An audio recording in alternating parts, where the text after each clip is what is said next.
Morning, everyone, and you're all very welcome to this last webinar, this last session of the Under the E-Government Excellence webinar series. I believe save the best for the last. I'm really excited for this session.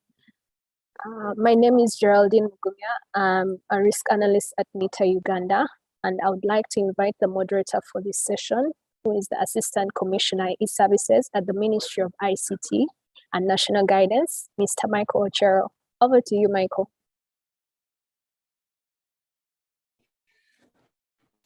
Thank you, Geraldine. Good morning to everybody. I welcome you to this panel discussion, which is on the future of artificial intelligence, fintech, robotics, AI, IoT, big data, driving digital transformation for social economic transformation. This year's e-Government Excellence Awards are under the theme Bold Digital Government, Embracing Disruptive Technologies. The main drive of the awards is to highlight the advancements in e-government services in Uganda. I welcome all participants and a special welcome to the panelists. We have a distinguished set of panelists, and we have representation from the Ministry of ICT. Dr. Amina Zide will be joining us. She's the Permanent Secretary, Ministry of ICT and National Guidance. We also have the Principal of Uganda Institute of ICT, Dr. Frederick Chitogo. We also have a representative from the National 4IR Task Force, that is Mr. Noah Balyesambu. And we have a representative from Huawei Technologies. We'll start the ball rolling by putting forward a question to Dr. Chitogo. I hope you can hear me loud. Good morning. Goes as follows. 4IR is largely driven, or your question runs as follows. Actually, before I read out the questions, a note to the participants. You can send in your questions, inquiries through the Q&A option. Send a text and we'll read it out to the panelists. So without wasting much time, let me read out the first question, that is to Dr. Chitogo. 4IR is largely driven through innovations that solve society's problems. This requires presence or skilled force to tap into 4IR benefits. How is to educate the next generation? Over to you, Dr.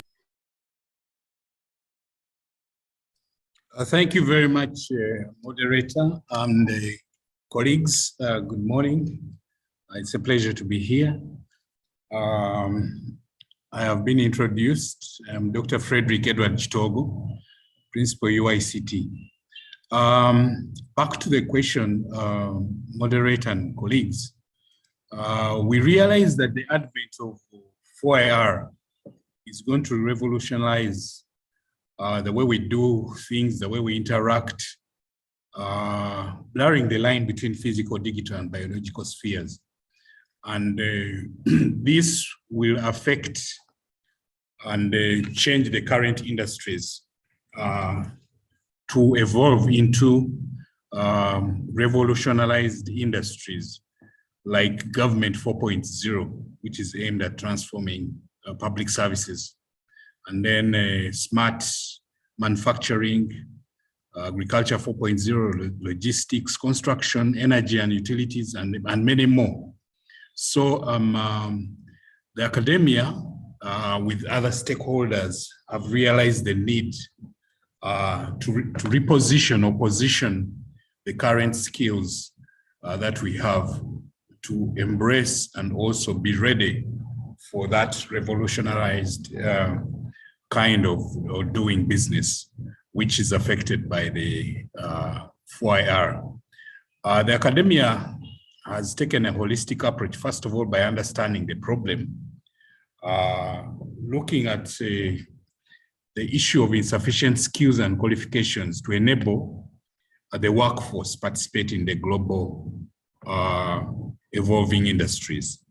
And this will definitely result into unemployment or underemployment. Academia also realizes the barriers to the skills development, because whereas the skills are not there, there are reasons why they are not there. Number one is the lack of access to resources, lack of access to knowledge about the careers and the skills needed by both actually the employers and also the projected workforce. There's also lack of tools and training and systemic issues. We also note that there is a traditional skills development approaches that are lecturer focused, which cannot enable the workforce get the skills in the way that they would have wanted to get them. But we also note a challenge of lack of sufficient involvement of students in problem solving, including academic and applied research that solves societal problems, to prepare them for that revolution. So, having noted that, what is academia doing? The academia has identified the right skills that need to be developed for the future workforce. That's the next generation. These are categorized into, number one, the workforce readiness. Instead of just looking at the technical skills, we first of all are looking at the workforce readiness as a foundation for individuals to enter and the ongoing success in a workplace, ranging from initial job search to maintaining continuous employment. And these are literacy, numeracy, digital literacy, resume writing, self-presentation, and all those. These are very, very important skills if the workforce is to fit into the advent of 4IR. Then we are also looking at soft skills. These are personal attributes and social skills and communication abilities that support interpersonal relationships and interactions with others to enable them play in that field.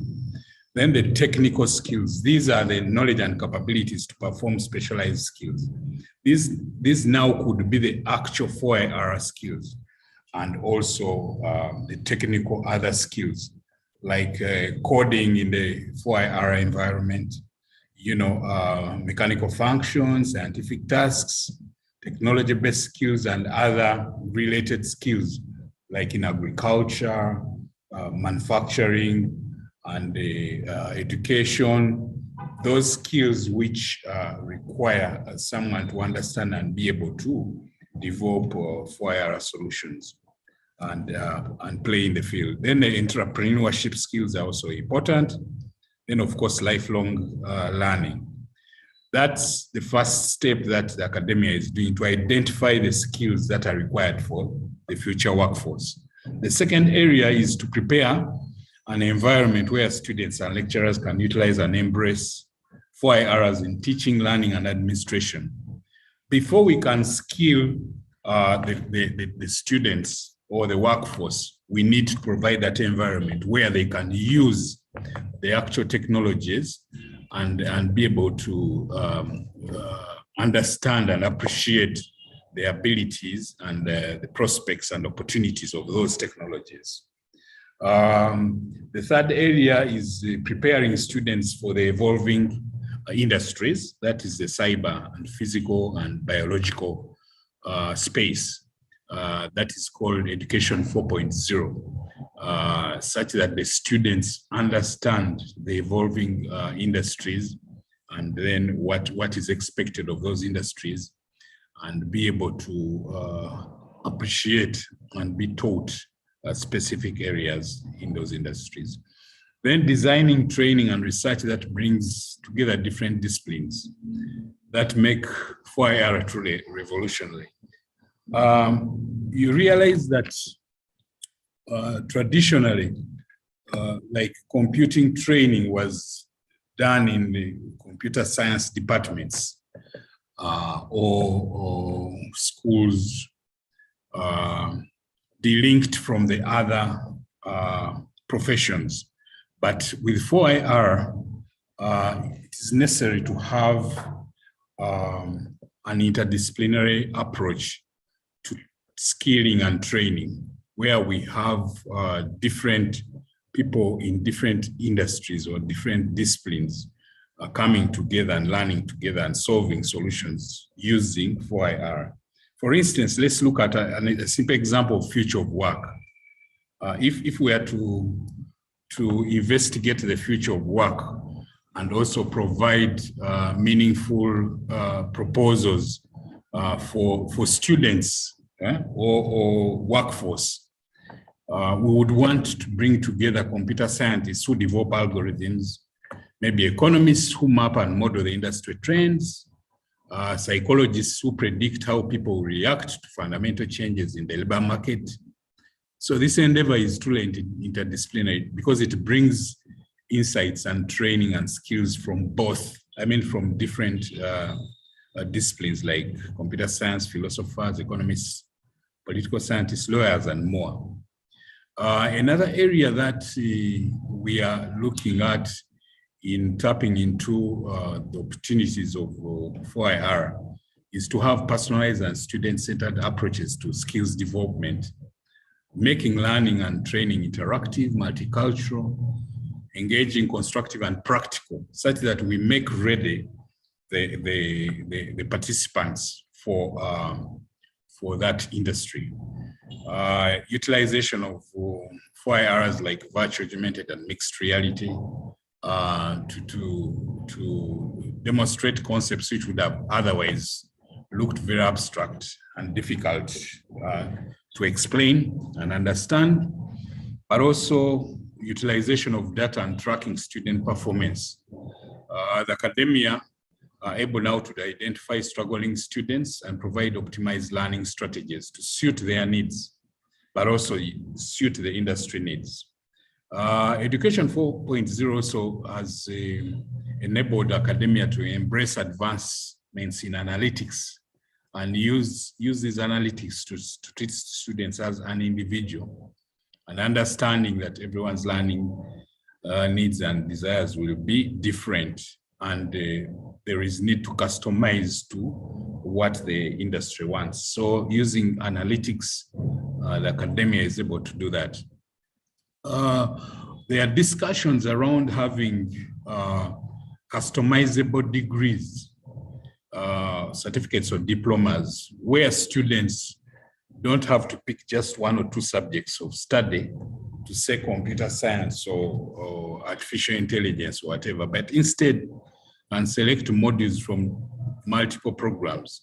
If someone's career is pointing to being maybe working in the smart health industry, then they can choose to learn a module to do with health and to learn another module to do with whatever field, maybe AI or robotics or whatever, to be able to apply that knowledge which is selected from different disciplines, and also interact with those other disciplines and be able to understand and comprehend concepts better and be ready better for the industry. That all this will create a more versatile and well-rounded students who can adapt themselves to the various career options, which will be something that is extremely valuable in the future of work. We are also looking as academia at not stopping at just training, research, but now we're embarking on providing career guidance in the event of the 4IR technology regime to enable the workforce make proper decisions or be guided in what career they should take, or a mixture of careers. So those are the things that we are doing. I want to thank you very much. I want to stop here. I was given 10 minutes. I think I've overshot, but I thank you very much. Back to you, moderator. Thank you, Dr. Frederick. There is one question for you from Richard Sully. Richard requires you to define what the fourth industrial revolution. What is the fourth industrial revolution, Doctor? Okay.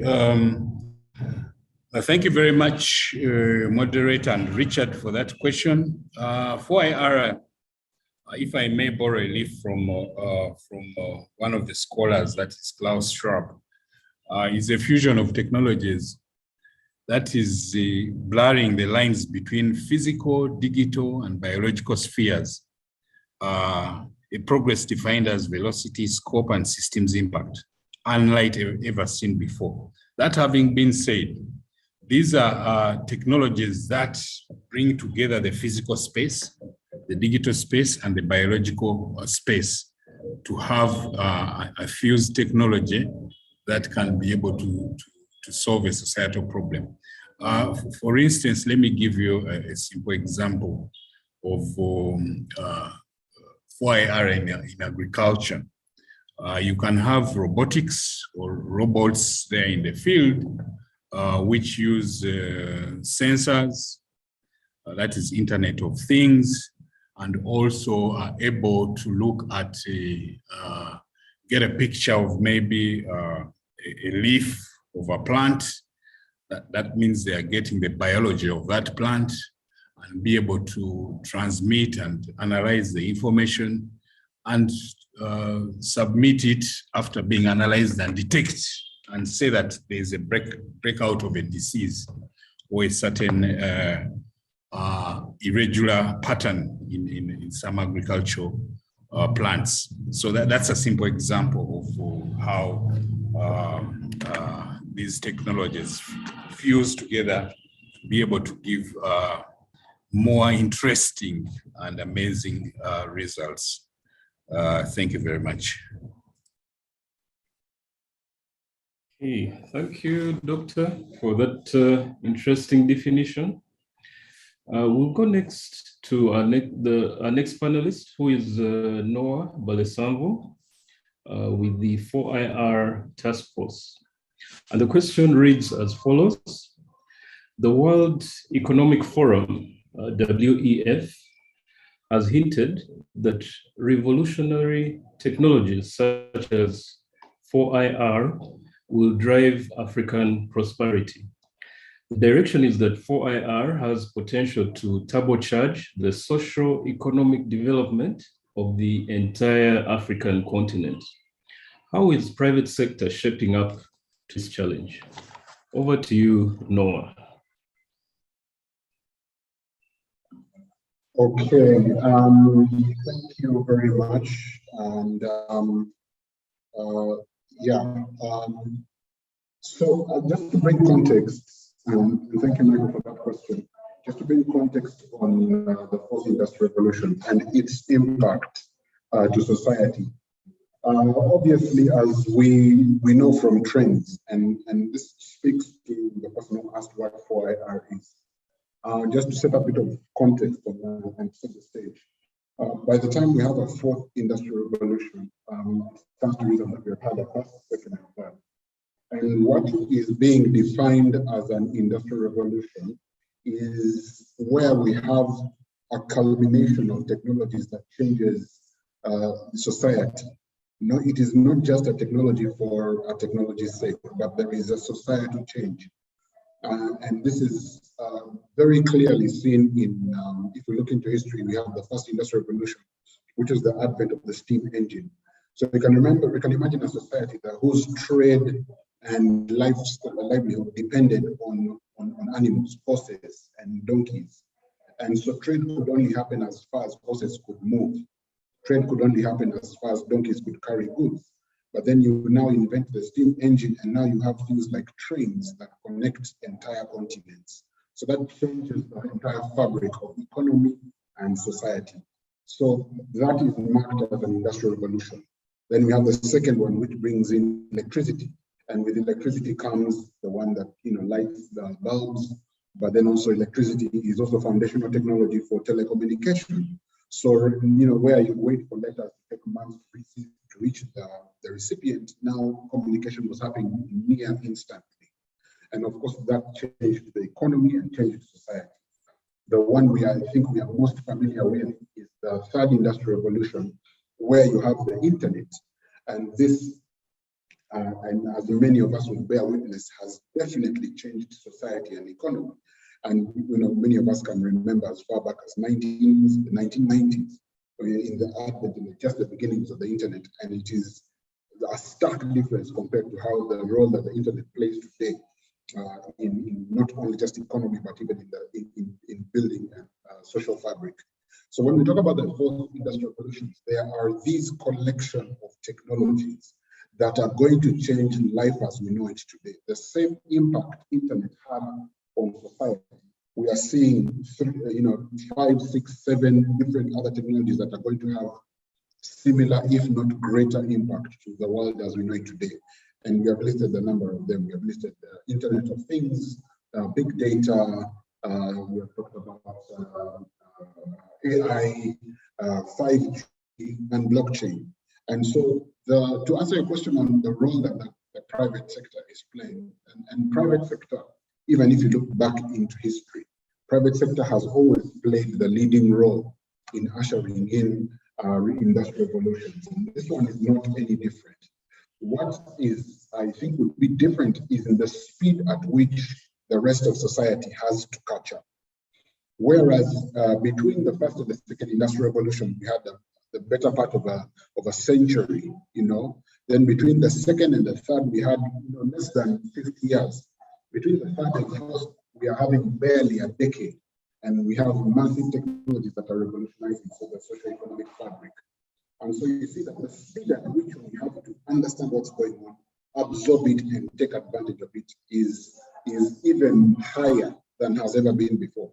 So the pressure is not actually on the private sector. The pressure is on the public sector, the development sector, the education sector, as Dr. Chituba has mentioned.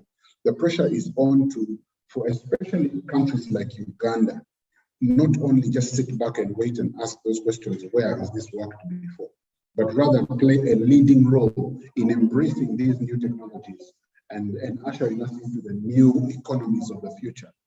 And these technologies are definitely at the edge of that change. So, when you talk about things like AI, the biggest AI, the largest AI development is happening in the private sector. But the story in Uganda, to bring all this conversation home, the story in Uganda is interesting because when it comes to AI, we have entities like Makere, the fourth industrial, the artificial intelligence labs based out of Makere, who have active products, and some of these products have real-world implications. I know there is a computer vision project that was worked on, and I witnessed some months ago, a computer vision product that could tell the attack of wilt or disease on plants just by looking at images of those plants. That kind of technology is revolutionary when it comes to transforming agriculture. Imagine if you could predict agricultural disease, diseases that affect agriculture months in advance. That significantly reduces the costs rather than working on an outcome basis. When you see the disease is when you treat it. Even things like Internet of Things will increase the applications for precision agriculture. Imagine being able to have a drone fly over a farm and is able to identify problematic plants and able to identify the individual plants that need attention, and those are the ones that get the necessary pesticides or wilt control. So these are all potential that is going to be unlocked by the fourth industrial revolution. But I also want to lean slightly onto other technologies that are not necessarily making mainstream headlines, but are moving really quickly. One of such technologies is blockchain. Interestingly, blockchain has in my view, has the lowest hanging opportunities for a country like Uganda, especially with the speed at which things are moving internationally. Right now, there is a report that is compiled by the World Economic, of course, the one by PwC. And PwC in their report, Time for Trust, say that there is over $1.7 trillion that will be unlocked in worth of GDP. $1.7 trillion will be unlocked in global GDP just from the use of blockchain alone. And if we look at the map and the countries that are positioning themselves to tap into this value, you find that Africa is nowhere to be seen. Africa, we don't have, we're not even a dot, on that map. This can be interpreted in two ways. One, nothing is happening in Africa, or two, the biggest potential is in Africa because we don't have legacy systems or the burden of legacy systems to take advantage of this opportunity. And so you find that I was reading a recent report that Africa represents, in Africa alone, the use and the interest of one of the applications of blockchain technology is in digital currencies. Africa is the fastest growing market for digital currencies globally, with the growth between 2020 and 2021 being at 1,200%. Imagine 1,200% growth in the market in Africa. So it is the biggest market, yet no one is talking about it, and no one sees the potential. When he talks about blockchain skills, and here I want to add my voice to Dr. Chitogo, when we talked about blockchain, you see, blockchain has, like we mentioned earlier, and it has the ability to unlock about $1.7 trillion worth of value that it can unlock. But what are we doing? What in Uganda, what are we doing about it? And so here is where the opportunity lies. The very most basic thing is blockchain developers. We do not have any blockchain developers. So what if we decided that was going to be our niche? Right now, there is a report out of LinkedIn that for every 14 opportunities in blockchain, there's only one person to fill it. So there is a 14 to 1 shortage of blockchain developers globally. And today, by age of remote working, these jobs could be filled in by Ugandans here in Uganda. Uganda graduates over 10,000 young people in IT-based skills every year. If we just used 10% of that number to skill them in blockchain, would meet the global demand of blockchain. And again, according to the same report of LinkedIn, blockchain development is the second highest paying job, second to AI. So just to put it into context, the most paying jobs right now in the technology field or in the IT field are AI engineer, and number 2 is blockchain engineer.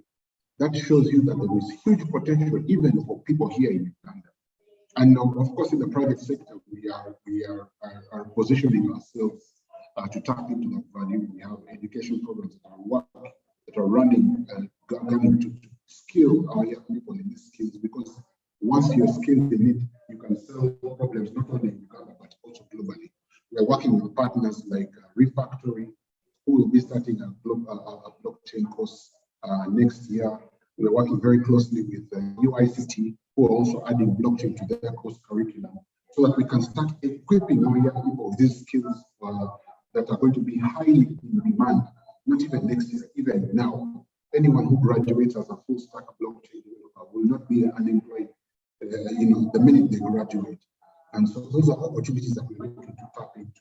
And just to speak, as I conclude, to the effect or to the potential that we have in tapping into these 4 IR technologies. Uganda as a country, we have been uniquely positioned. Maybe it is favor of God or a collection of fortunate events, but right now Uganda is positioned as a hub, a blockchain hub of the continent, a 4 IR hub of the continent. And this is, it is because of a lot of effort, especially on the government side.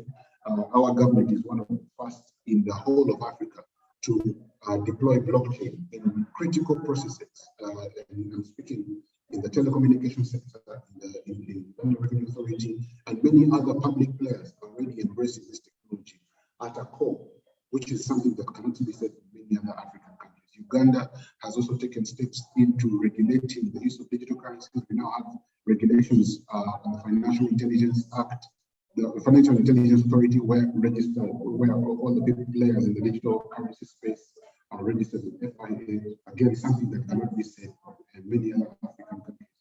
So we have this window of opportunity that we can tap into as a country that can not only create employment for our young people, but it can put us on the trajectory of being able to become more efficient and to actually access the wealth of value that the fourth industrial revolution brings. So yes, there is the catch-up that we need to do on the 4IR part, being able to understand these technologies and see how they can be applied. But there is also the opportunity that these technologies will unlock. And the rest, everyone right now is on the starting line.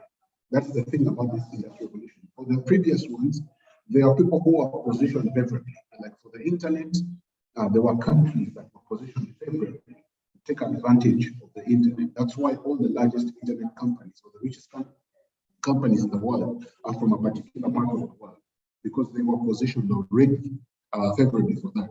With the fourth industrial revolution, every country, everyone is on the starting line, and everyone has the equal opportunity to become a great player in this new economy that is being created. And so I want to end with a challenge to everyone that is listening and everyone that is participating in this, is that having recognized, because again, we have been talking personally, I've been talking about this for the better part of 4 years, that the industrial revolution is here, the industrial revolution is here. How do we take advantage of it? We in the private sector are moving, but again, it's not in the heart of leaving no one behind. How do we work together to make sure that all this value is being accessed by even the Mtuwa ones, that they can benefit from these technologies, so that it's not something that widens the digital divide, but something that brings us together and allows us to tap into this great value that is being unlocked. And with those remarks, I thank you, and over back to you, Mr. Chair. Thank you, Noah, for your remarks. I hope all the attendees have heard loud and clear, especially those who might be looking for jobs. AI and blockchain is the way to go. I also hope our educational institutions are listening loud and clear, because that is the area to go in terms of training. There is one question on the Q&A, and the question reads: the World Economic Forum has suggested that 4IR is the chance for Africa to frog leap into the future as far as technology is concerned. Having missed other industrial revolutions, can this be a reality for Africa, seeing other blocks seem to be already moving ahead of us in 4IR? Does Africa risk falling behind in this revolution? Over to you, Noah. Yes, actually that World Economic Forum report was spot on. And we've worked closely with the World Economic Forum, especially in a number of their studies, and we actually, some of our team members serve on some of those committees of the web. And one of the things that when they're looking at this data, they're looking at use cases that have happened before. Now, when it also comes to leapfrogging, this is nothing new for Africa. Africa already leapfrogged legacy telecommunication systems. We went straight for mobile technology, where other more developed countries still had to go through the different steps of having fixed lines, then from fixed lines to wireless technology. In Africa, it's just exploded at wireless technology, and we have been moving at that pace, pretty significantly. I would even go as far as look at even financial technology or fintech, whereas other countries have to go through the legacy banking systems and card payment systems. In Africa, we leapfrogged straight to mobile payment systems.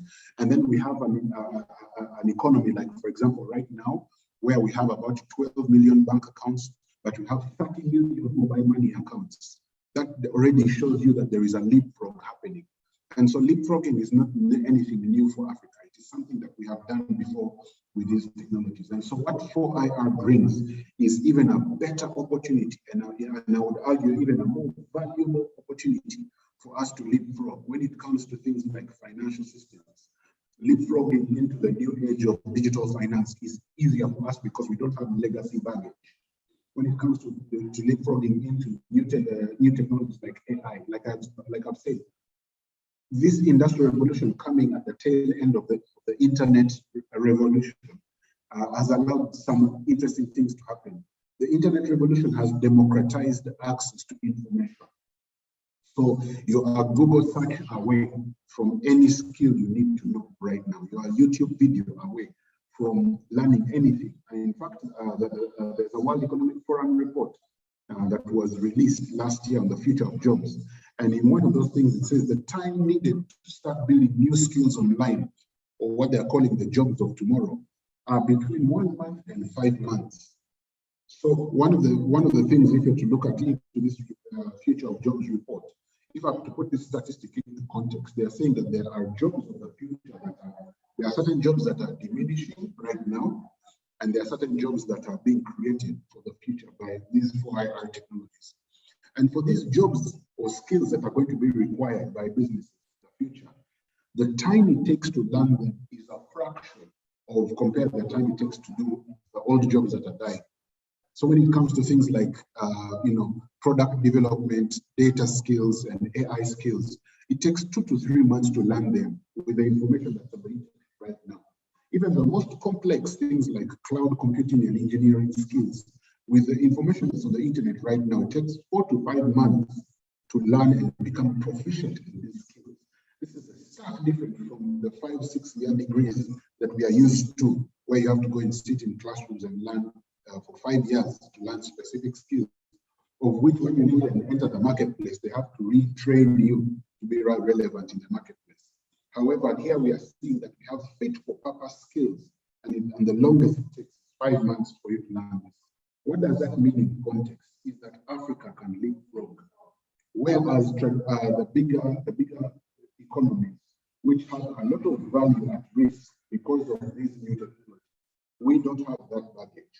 If you have to sit with the internet access, or you sit somewhere like in UICT and on a 5-month program, you can immediately start adding value to the future economy as an African, meaning that the ability to leapfrog is much better for us. We are lighter, we are more nimble, and we don't have the historical baggage of economies that are dependent on legacy systems. We can build our new economies.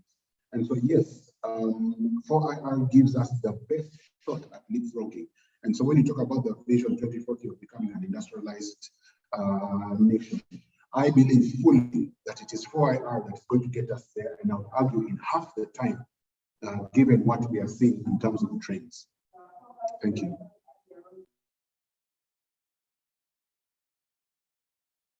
All right, Noah, thank you so much for your presentation. We'll go next to our next panelist, who is from Huawei, Mr. Leo Kankanen. I welcome you, and I hand over the mic to you. Thank you, and thank you for giving me this opportunity to talk here. So let me check that my microphone is close enough so that I can kind of use this one here. I actually had listened to the panels, kind of a previous panelists, and I think that they actually have a very good points in how to go forward in the setting. And I was actually now thinking about taking it from the point of view of intelligent infrastructures. And to me, I think that one of the first intelligent infrastructures that we have at our usage is telecommunication network. So even if you don't feel like that right now, it seems so simple to use. So what is the intelligence there? But you could actually think about what would happen if we would just use walkie-talkies now. How to find anybody where you want to call somebody, and what would your system, and how to do data transfers, and how to make a Zoom happening if your capability of doing it would be on the walkie-talkie level. So this means that the systems, the kind of a big revolutions on different kind of a disciplines are coming from capability of bringing intelligence in, and that sometimes the intelligence is best brought in by using infrastructure. So now, of course, telecommunication network is not the only one. We can actually figure out some other intelligent structures like intelligent energy. So here the question is, so that very often even in current systems, you have quite a lot of tuning to do. For example, that you have to match the production and the consumption in a proper level all the time, and you need some kind of reserve power system to do that. And when the system is developing further, for example, having sustainable, energy efficient ways of producing, let's say, solar power or photovoltaic cells, or using wind, which don't have CO2 footprint, then in those kind of a diverse ways of diversity of production methods is also a challenge for the electricity network to handle, and that requires intelligence in how to deal with that system. And that is one of those things that we as a Huawei are interested in figuring out. So how to actually bring up the intelligence into the electric networks in such a way that you can keep it stable and safe and efficient, even if you have a multitude of different ways of bringing energy in. But it is not only about that. I think that one of the things is that what this type of, let's say, fact-based society, when you have lots of sensors in our systems that are coming around, you can use sensors and you can base your decisions on information, on facts, rather than something which is perhaps outdated. They are systems that you could think about making intelligent construction by systems, and they were already, Dr. Frederick was talking about that. So how to bring drones, for example, for construction sites, that you can follow how the system is progressing, and you really know what is the status of the system at each stage, because you have the latest information about when the deliveries are coming and when they are ready for building, and when a certain stage of the construction has been reached. And this is not a very complicated system to set up. It's only about little intelligence coming out, and quite the, let's say, quite cheap infrastructure as well, if you put that out, but its influence on the system is much bigger. So now, for example, if I continue talking about drones a little, so they can be used for construction systems, but they also be used for city mapping, looking at the traffic, for example, in the settings. So what are the places where there are rush hours? What are the places where there's problems with the network, and also how the city is building. Very often the cities in the times of urbanization all over the globe is actually leading the construction that are not planned in such a manner that they would be consistent with different goals of city infrastructure, for example. Knowing what is happening is really important, figuring out how to do the mapping of those systems in a way to understand what is the development of different cities and when they are growing up, and how to actually be able to make the best other infrastructure, for example, from plumbing and for roads and for utilities that would be coming in during time, and what would be the other means of producing those same kind of services. Also, one thing is important is the setting that when we are talking about intelligent kind of, let's say, industries, so it is not only kind of about typical industries that we are thinking, it's also that other areas are industrialized.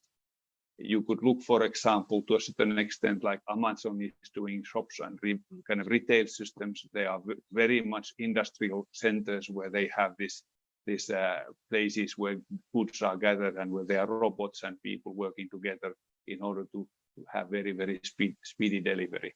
So this is now happening in the Western world. It may also come as a ways of changing the structure in other places as well, depending on the area of the retail or markets. I would say that would be the best way of figuring out how we could actually change the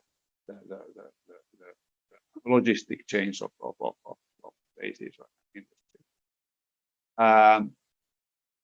The thing that I think that it is very relevant for lots of the countries around is how agriculture is going to be industrialized to a certain extent. And it doesn't mean that it becomes a factory or something like that. It only means that we understand better what is happening on the field. We understand whether there is what kind of a diseases or plant kind of a symptoms you have in the system, and to be able to react in a proper way for those situations. We will understand what is the levels of different nutrients that are needed for good growth, and also when there's time to do harvesting and all this. And all of those things are happening with the intelligence that we can bring to the people. So it is a democratizing element, as Noah was talking. So these are not the kind of technologies that are staying far away in the ivory towers. These are technologies that can be brought in by good communication networks that one has, and very simple ways of providing internet and information is through mobiles, because everybody can have an access to a mobile that can actually provide this information. And also the mobiles will get intelligent kind of capabilities. Already smartphones have neural network systems in them that you can actually build intelligence systems in those. And then in places where there is a very hard problem, one can also use the cloud type of intelligence in order to figure out what is really happening. This is very often the case that one could actually use healthcare and how that would be changing. So I would really say that bringing the intelligence and also bringing intelligent infrastructures in is one of the transformative elements. Of course, it is very much based on the development of artificial intelligence that has been very, very rapid in the last years.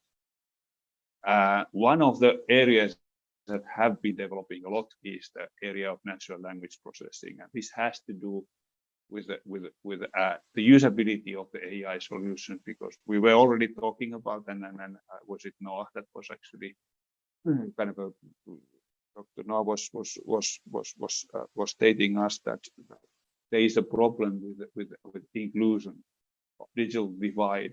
There is a way of people who can use internet and has the knowledge about how to access the information there, and they have the capabilities, or they have the devices to do that.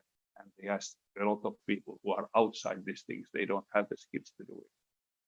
But when there is a natural language processing in your systems, you don't need to have this kind of education anymore, because you can ask. There's always going to be a system that can give you instructions how to do it. Of course, the challenge is currently that there are a lot of languages in different places where this is not going to work.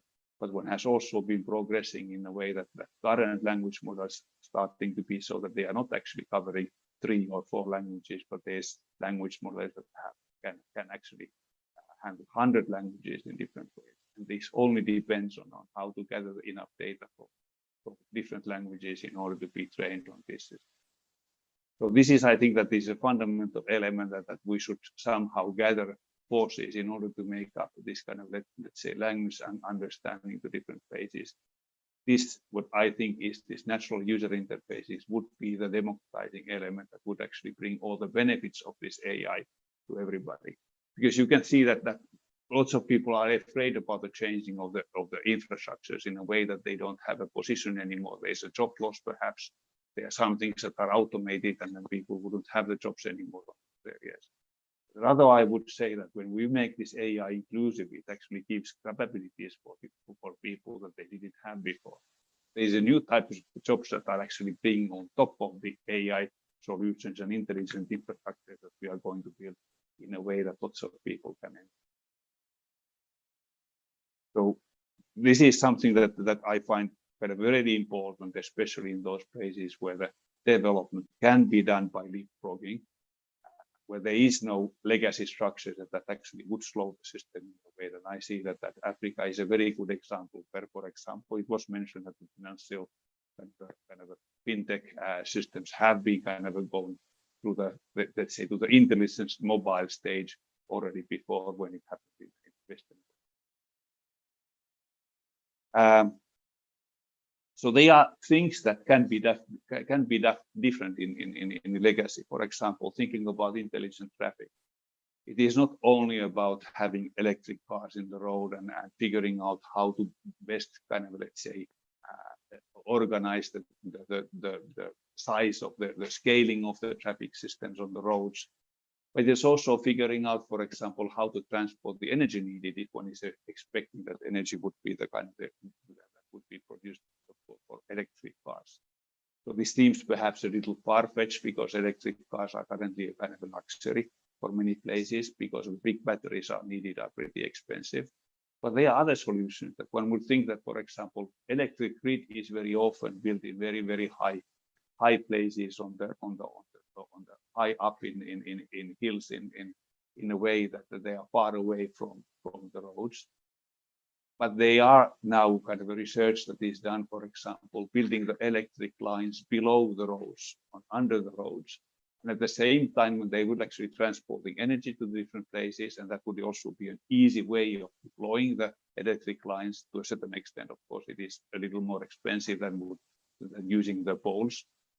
But at the same time, one could build systems that are providing energy for the electric cars. So you don't need big batteries anymore, for example, but you would actually be charging wirelessly or the cars when they are driving. So then you have also different level of intelligent energy in a way because it becomes part of traffic. So there are already trial systems in India, there are trial systems in Korea and some other places in the US, for example, which are driving kind of figuring out the idea that like what if you would actually charge your car, your electric car, when you are, whether you would actually kind of handle much smaller batteries, because it's not very, it's carrying batteries or carrying fuel is not very good way of transporting energy because electricity flows in a wire much slower without the heavy elements that are needed for building it. Looking at these other systems that would be, so we are not only kind of being able to build intelligence in the thinking in the software, but we are also going to be making physical systems like self-driving cars, for example, that are a certain kind of a robots.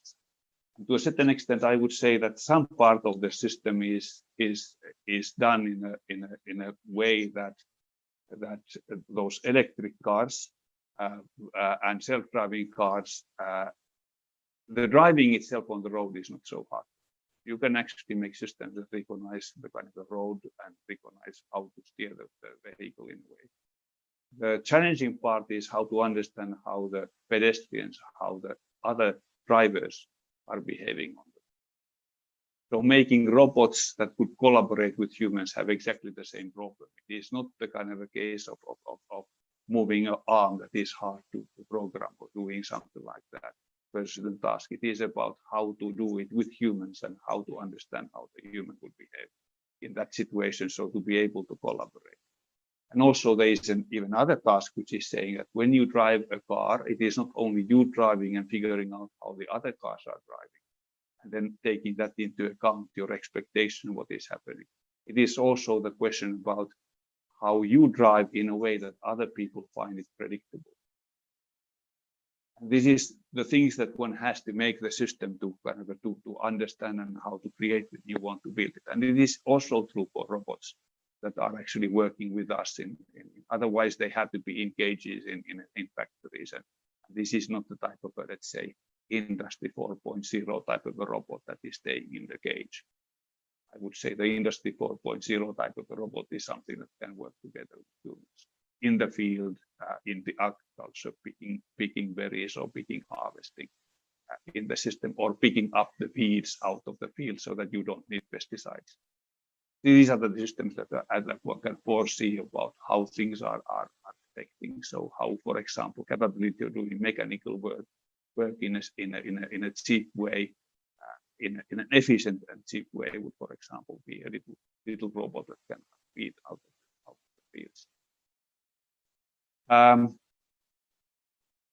So what I would actually say that there is going to be a transformation in a lot of these things that we do. I think that the transformation is for the good. I think that they would be intelligent infrastructures around us.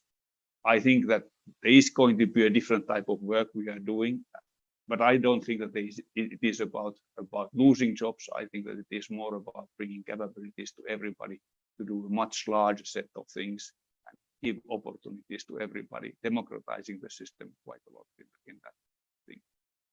There is going to be a different future for the public sector. We are going to have services that can be automated. There will be services that are working 24/7 in a way that everybody can go to a single port. They can actually discuss with natural language what is their problem, and then the system is going to help you. What is the type of offering that can be provided, and where you would go for finding out the proper information on that. There is going to be a different future from the agriculture on the system, how we grow food and how we consume it. There's going to be a different kind of future for the factories that are more about capabilities of building goods close in the community. Perhaps we don't need to have big factories around in the places when we have systems that would be actually based on 3D printing in the future that would actually provide the goods nearby in the village that you are staying. This is still a dream. These things are not good enough yet to do that. This is something that we can expect for the future. There's going to be a totally different healthcare system. It is diagnosis that we can do automatically in a way that bring up the diagnosis to the parts where there is no way of actually getting that.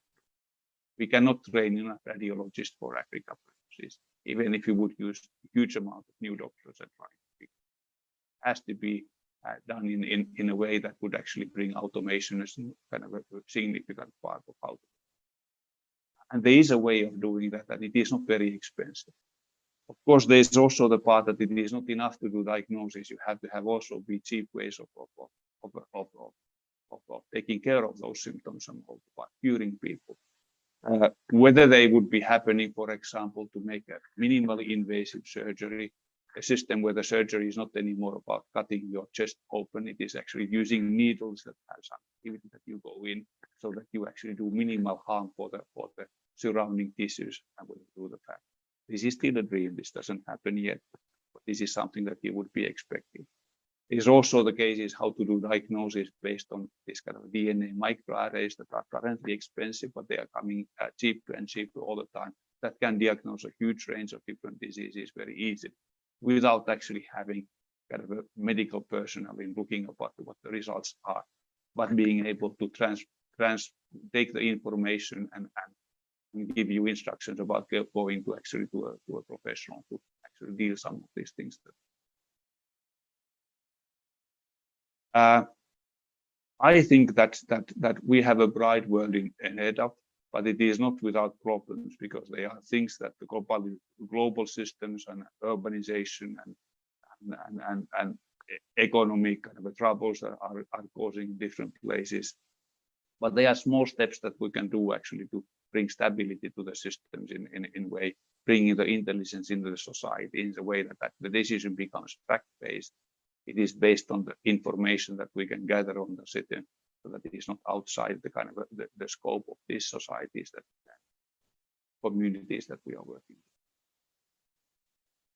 with. There are global challenges that we have to deal with. It is about how to build a sustainable economy, how to address climate change in a way that is actually not destroying communities, but building upon them and trying out green ways of doing that. And I think in Africa, your kind of per capita CO2 production is nowhere near what it is in other parts of the country. So you already live in the society that one would expect that it is happening. Now the question is that how to use the modern technology in it, while the kind of let's say, while the prosperity when it is increasing in different places, while that is not taking away the benefits of the low CO2 level, is how to do it in such a way that prosperity doesn't care to create a problem, but that actually is part of it. And this is also coming to the education part that we were discussing about how important it is to actually educate people, how easy it will be to educate people, because the access to the education, the access to it is easier in a way. You can, to a certain extent, become a professional in a much clearer level when we have ways and means to kind of close the digital divide. And I think that AI and natural user interaction systems are one. Okay, I'm happy to answer any questions if you have.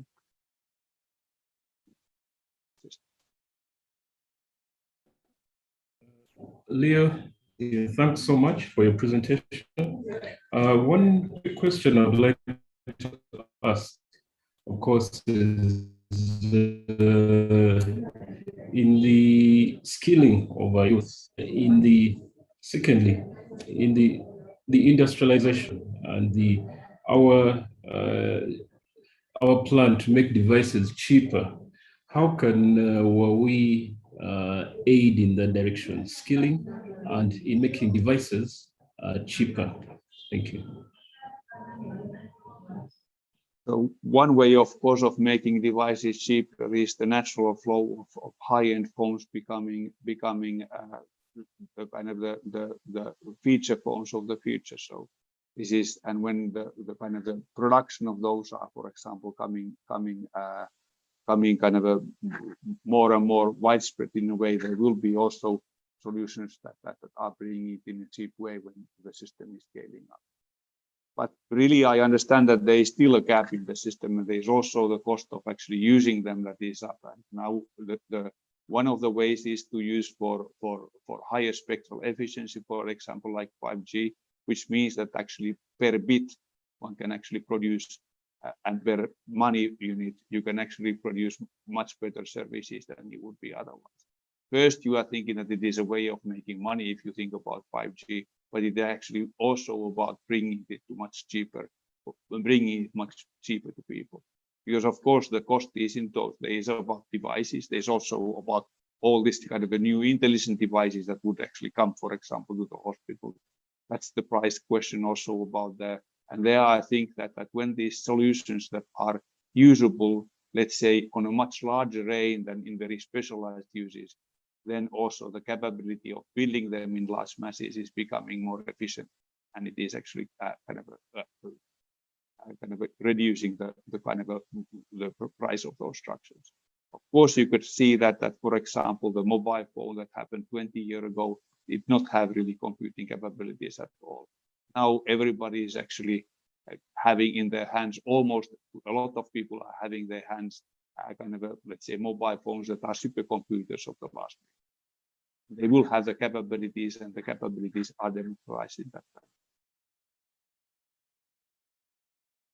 And I have a very positive kind of expectations that we can get access to cheaper devices, but at the same time, the other ones that are coming, for example, cheaper data, cheaper education content, are actually also coming in, because people understand that they are the important gates that are opening the doors, kind of which you have to open in order to actually access the benefit of the money. My personal opinions, it's about also educating women, because these are women are very often the kind of a part of the society that benefits most of these new changes that is happening. I see a question for you in the Q&A, which states 4IR is going to require an even more robust internet infrastructure, which means that 5G is something Africa is going to have to embrace and implement. What does this mean for Africa at a time when 4G is concentrated in business districts? How is Africa going to compete with limited infrastructure? Over to you, Leo. Of course, I would say that for example, the expansion of fiber is doing something that is very beneficial because it has a very high capability. I would say that lots of the local connections are also using with Wi-Fi, and that is not something that has concern cost. But 5G has the capability of bringing reliable kind of structures in the places, and it will also do that in a cheap way. So this is the type of a system that we are after. So there is a higher cost at start, but when the system starts become deployed, we expect that, for example, IoT at factories has to happen and lowest by kind of a per data kind of a price level that it is happening, for example, for data from internet.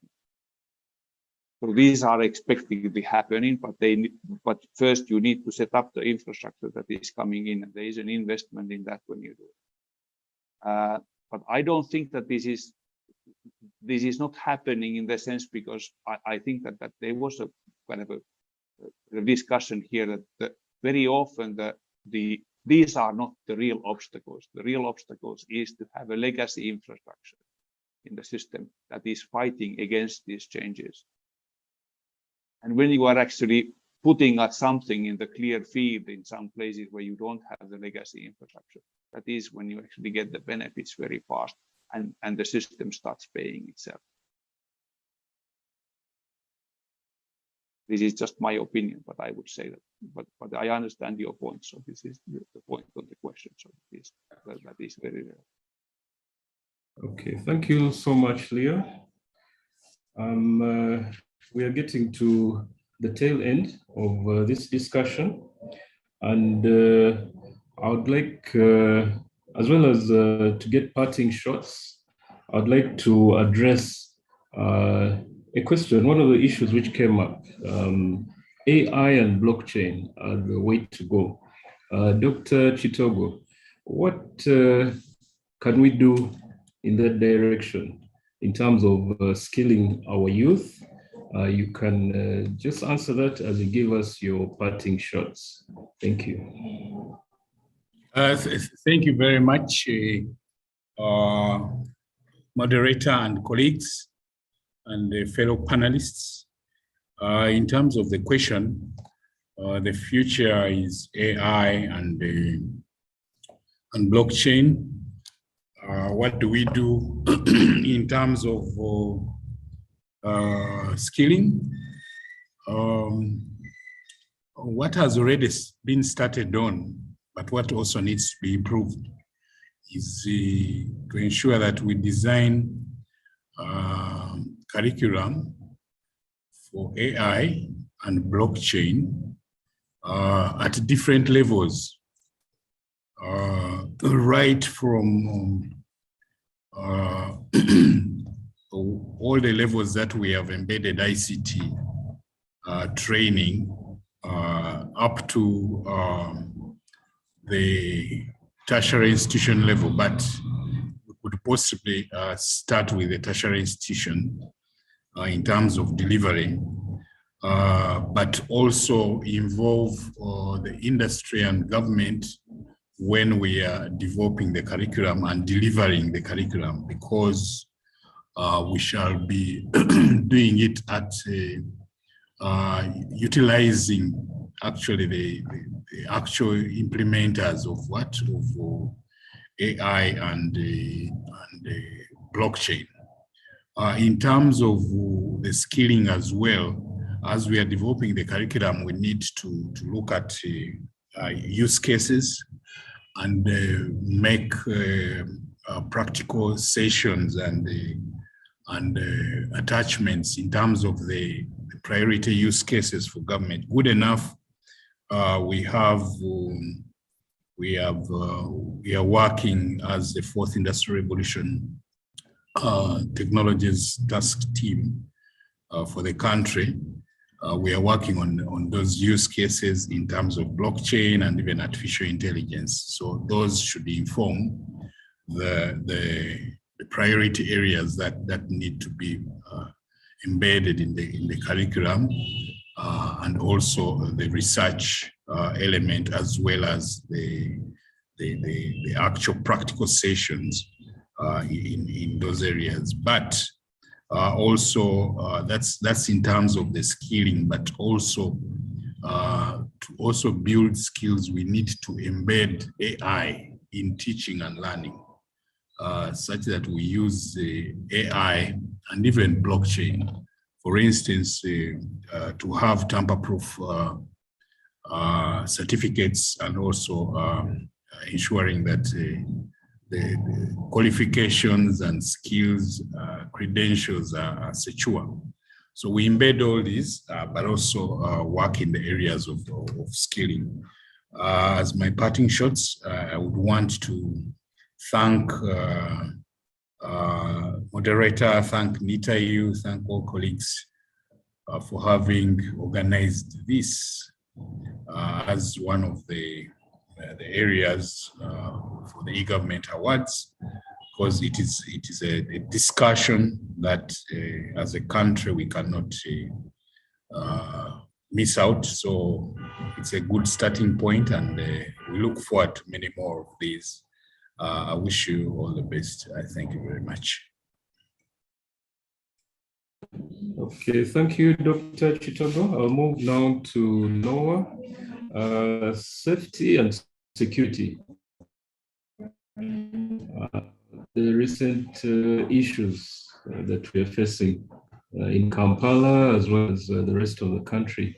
How can some of these technologies assist in that direction? Your parting shots as you answer that.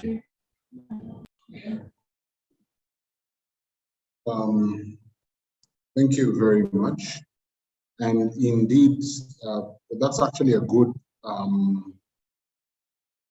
position or aspect to address, especially with the acceleration of the speed at which these technologies are unfolding.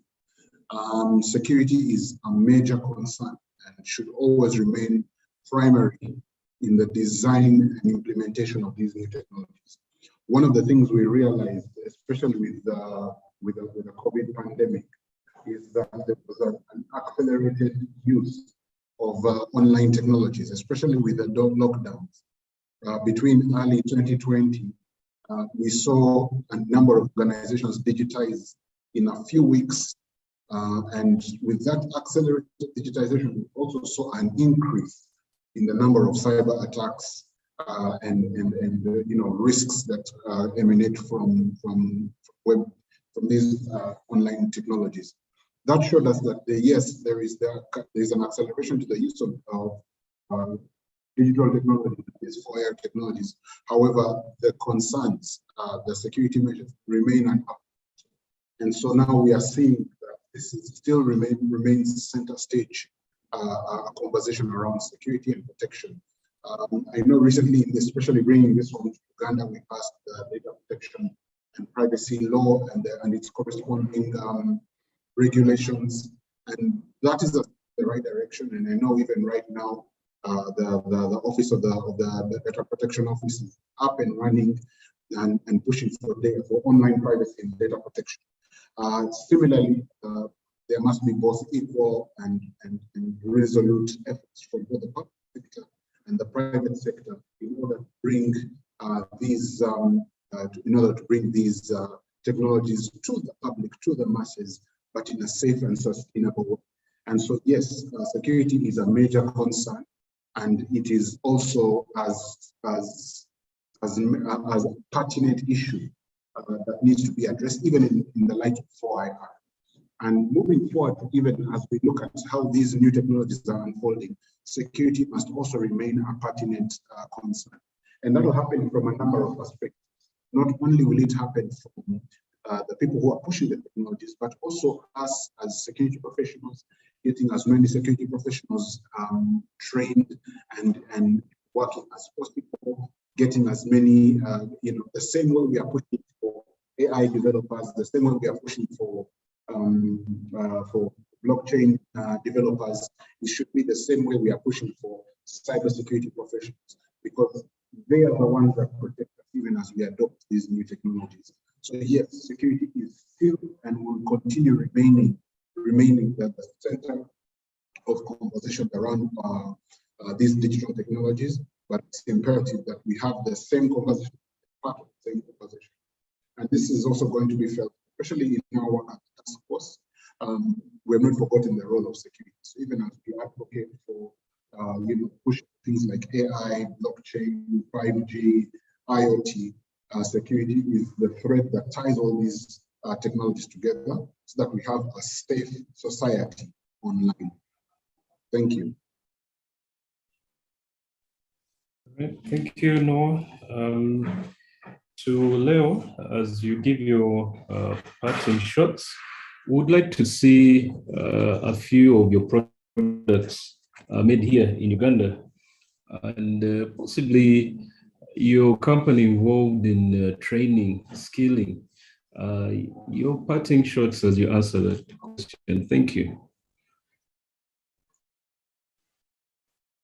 So I think that everybody starts from actually getting the proper skilling to people. So if you know what you do, then it is a much better situation than when you don't. And I think that this is the kind of what we have been involved a lot in Uganda in actually figuring out how to bring the proper digital skills to people. And as I would say that the one good part about the digital skills is exactly the case that when you start having it, it actually brings even more, even easier. So it is not very hard, as we already heard from other people saying that how to make cloud services is actually not very hard if you know how to do the basic things in the setting. These are not the things that are taking years to learn. These are actually things that you can learn very fast, and you can learn them while you're actually looking at also the business cases which you actually want to use them. I would say that one part of the solution is not so that everybody has to solve the problems by themselves. It is about bringing infrastructures that would actually do that for you. Telecommunication networks are one of those infrastructures. There are lots of other infrastructures that are what my parting shot would be on that figuring out how much easier it becomes if you bring intelligence to those places. This is how the transformation from AI is coming from system. It is not the industrial revolution is about making it so that you can automate services and then you can build things upon top that are not feasible because you did not have currently, because you have not automated the basic things. You automate the basic things, then you can build something new on top of it, and that actually creates a lot of value and prosperity.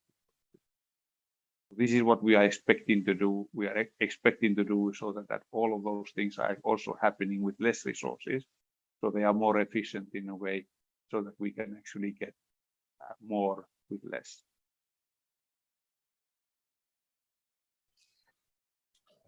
I'd like to thank the attendees. I would like to thank our distinguished panelists. On behalf of the organizers, NITAU, Ministry of ICT, we thank you for attending this, and we urge you to engage with government to transform this country. I wish you a good day. I hope all of us have picked something. I hope we have learned something new, and I hope we have some ideas that we can push forward individually. I wish you a good day, and thank you very much. Thank you, everybody. Thank you, distinguished panelists. Thank you.